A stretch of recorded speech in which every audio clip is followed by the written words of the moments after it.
Africa Prime, brought to you by Jamison's Select Reserve. The South African Department of Communications has had 3 ministers in 3 years. And joining us now is a woman that has set her sights on making the right changes to the department and setting the right course ahead. Joining us is South African Minister of Communications, Dina Pule. Minister Pule, thank you very much for joining us. It's great to have you on Africa Prime. There's been a lot of changes when it comes to the leadership at the Department of Communications. We know that your predecessor, Roy Padiachi, of course, took over from Sipiwe Nyanda in 2010. During that time, you were the Deputy Communications Minister. Yes. So you've got a history with the department. Is this the final change that we'll see at the top? Look, yes, I'm not new in the department because I was there, as you say, as a Deputy Minister. However, you know, it's not for me to say whether this is the last. And I think that if we do well in the department, we will then stabilize the department. And I think that the leadership of the country, from the President himself and everybody else, would like to see stability in that department. With regards to the most recent cabinet reshuffle, take us back to some of the changes that need to occur at the Department of Communications, obviously under the auspices of Roy Padiachi. This time last year, I was also interviewing him. Oh. And he was also talking about all the aspirations and the ambitions that he had for the Department of Communications. Look, when I came in, I said I was not going to talk about my vision and ambition and all that. I said I was going to go into the department, look at what is there and what is not there, and what are the challenges and what progress has been made since I left the department in 2010, October. And when I came back, I then realized that we needed to quickly look at the policies. One of the policies, the DTT policies, it was finalized in 2008, but we had to review it to make sure that as we move on from the analog to digital television, we have a proper policy. And that so that we make sure that we throw it out there to the public for the public to comment. And two, we had to finalize the set-top box manufacturing strategy. And thirdly, we had to look at the support, the scheme of support, because in the country you will have people who will need to be supported on set-top boxes. People will not necessarily be able to buy their own set-top boxes. And additional to what I found in the department is that we don't have capacity at the highest level of the department. We have so many vacancies. We have about 8 DDG positions that are funded and are vacant now, and we only have 1 DDG that has been appointed full-time. All the others are acting, and therefore my take is that my responsibility is to start there, to stabilize the department by making all these appointments. And I have promised myself and the team that we're going to work very hard to make sure that by end of this financial year, which is March 2012, we will have actually appointed, if not all, at least 6 of them. Clearly, you've set a lot of targets, and some would say that is, of course, quite a big task, because also you've set quite a strong deadline for March 2012 when it comes to digital broadcasting and the finalization of all the regulation and the policies that need to be implemented. Tell us about some of the other targets that you're going to be implementing into the year. We also know local loop unbundling is one of them. We have the auction of the spectrum, which is still very hotly debated as well. Have you also set targets for those? Yeah, look, the local loop unbundling is a matter that we have now left in the hands of ICASA, and ICASA is going to come back to us and give us recommendations as a department. And until then, we will not be able to discuss on the issues around the local loop unbundling.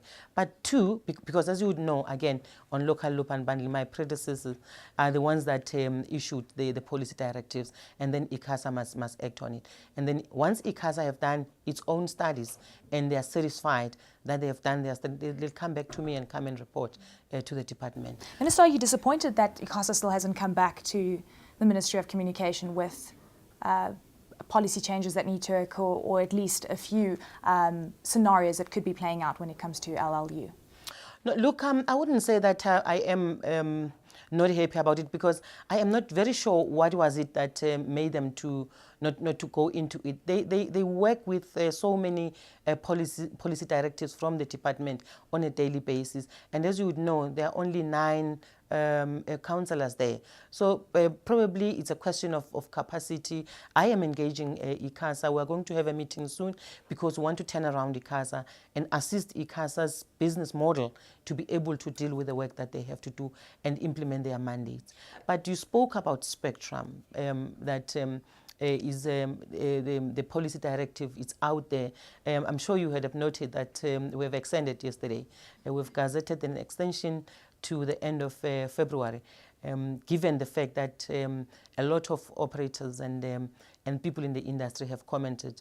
And I saw that it means that we have given them a short space of time for them to comment. We have then extended. But also because you would note that in Geneva, as we speak now, there's the World Radio Communications Conference going on. And we suspect that probably that conference, because it's a radio conference, it will discuss spectrum, and they may want to allocate, extend the allocation of spectrum. And we don't want to take a decision here that is going to be in collusion with the decision that ITU will come out with in Geneva. So we want to make sure that by the time the conference ends, mid-February, we already also know what would be the outcome of that conference in relation to spectrum, but also ourselves would have enough time for people to comment. It seems that the private sector is obviously getting very restless with regards to local loop unbundling and spectrum, because they see it as a big hindrance to the growth in the sector. So these two matters, according to the private sector, really needs to be concluded fast if we are going to increase penetration, which I know that you are very strong about, because you talk about 100% penetration by 2020. Exactly. Look, I come from the rural areas. Where I come from, in my village, other people don't have signal there. We don't have internet. So I talk about something, it's an experience that I know. And that is why I am pushed to make sure that we roll out broadband. And I think that the relationship that we have between ourselves as a department and the industry, it's quite good. As you would know, that we have the forum where we engage with them. And we've agreed with them, the industry, that by 2020, we will have rolled out 100% broadband.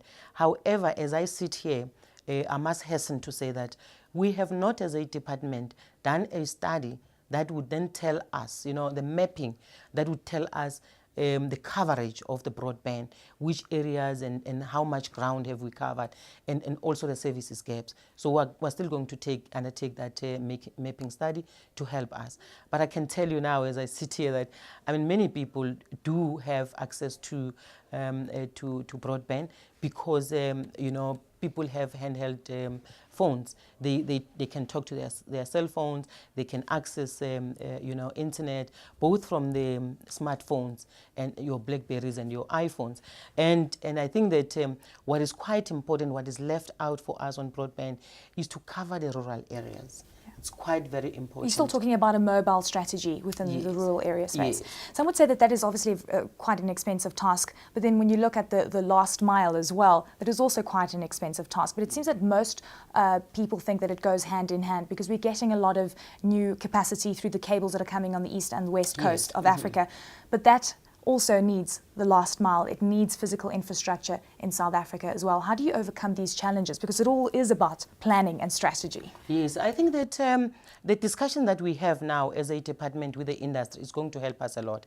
And I think also ICASA, if they do their part on the LLU, also on the regulations on the spectrum, it's going to help us a lot. So it means that we have to work as a team, ourselves and the industry, because where I'm sitting now, if I were to estimate the amount of money, the capital that we may have to inject to make sure that we cover every country on broadband, I shudder to say so, because some people were saying to me, Minister, you will need about between 70 to 80 billion rand, and I don't think I can get that money. But working together with the industry, I think we can. I have already spoken to some of the operators who have already done their studies, because I must also hasten to say that we have not done our studies in terms of how much capital we'll have to inject to roll out broadband to cover the 100% that we're talking about by 2020. But the industry has done so, some of the operators. And they said to me, Minister, if you're going to be able to do so, you will need between 60 to 79 billion. And others were saying, our studies actually showed us up to 89 billion. So it's a lot of money. And indeed, this partnership is quite important. So are you saying that local loop unbundling is going to be an inevitable scenario that is going to play out in South Africa? It's something that is going to happen, whether it's in a year's time or in 2 years' time? Look, I want to give ourselves 2 years, given the fact that ICASA has not yet started, they're going to do their studies and they're going to come back. So for them to have, to give them time to go and do their studies and come back and make recommendations, and at the policy level, we can then redirect them to implement if we need to do so. So I really would not want us to give them a timeline that may not necessarily suit them until they come back to us and say, we are ready. You spoke of the 75 billion to even 89 billion rand that a lot of people are talking about. This is to ensure that there's 100% penetration by 2020. Yes. Tell us about the job creation within this figure. Is it 160,000 jobs? This is the number that I've been looking at. Do you think that it could be more than this number? Look, the 160,000 jobs, for me, is the process of rolling out broadband.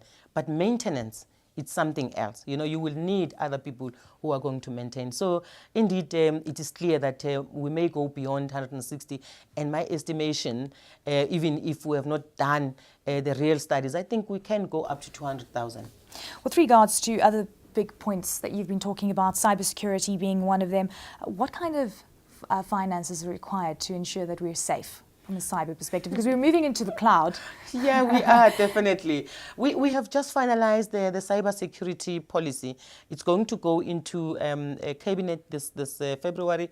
We're working with the security cluster in government.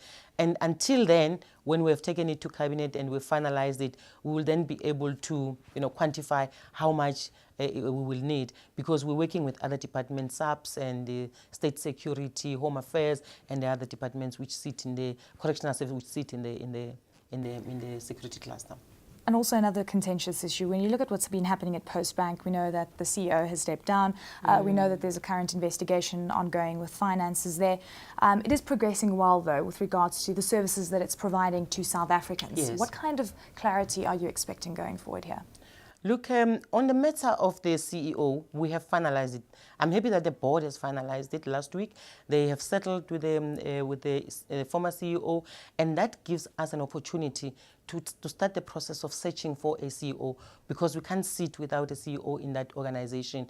And I think that for me, for having supported the board, it was on the basis that we needed to get a new CEO. Otherwise, it would have dragged for long, and it would not have helped us. But two, I think that, as you are saying, post office infrastructure is quite good, and it's all over the country.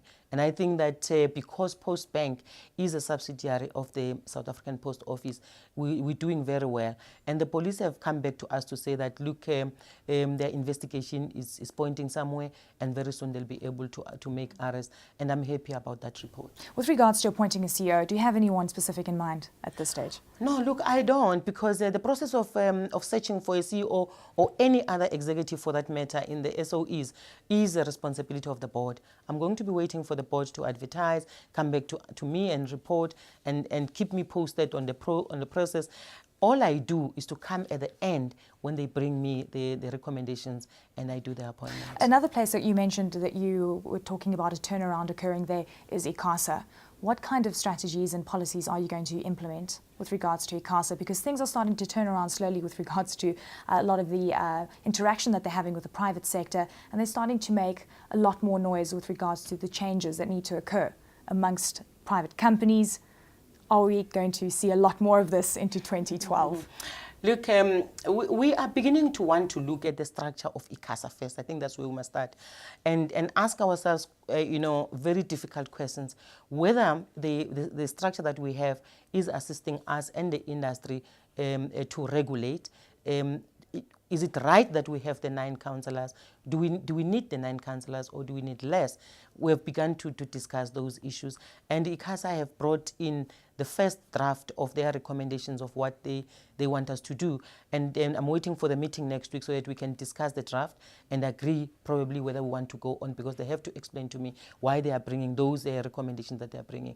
But two, my expectation from ICASA this year, people have been crying to me and saying, Minister, when are you going to help us reduce the cost of telephony and the cost to communicate. And ICASA must really come very quick there. And they've done a lot with regards to the dropping of interconnect fees, Exactly. but a lot more needs to be done. Yeah, a lot more needs to be done. But also we need to monitor if, the operators are indeed implementing the agreements that we have had with them through ICASA. It's interesting because a lot of the operators, and this is because I speak to them quite often, they say that they can't drop the fees because they have to roll out their own infrastructure, because they have a lot of hindrances. And again, I allude to local loop unbundling and to spectrum. What is the message that you've been giving to the private sector? Because I know that you also are starting to build a very strong relationships with the players in the sector.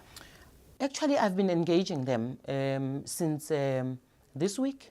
I've been meeting all the operators because of the spectrum policy directive. They in their comments, they have then come to me to say, Minister, can we then talk? So what I'm doing a round of meeting all of them. I've met some of them, I've not met all of them. I want to hear what they are saying, what their hindrances. And they've actually said to me, Minister, we can do more. They even offered to do more in the rural areas. I think in the partnership that we have, as I said, we can do more. Until I finalize, my meetings with all of them, I will then be able to comment and tell you where we're heading to.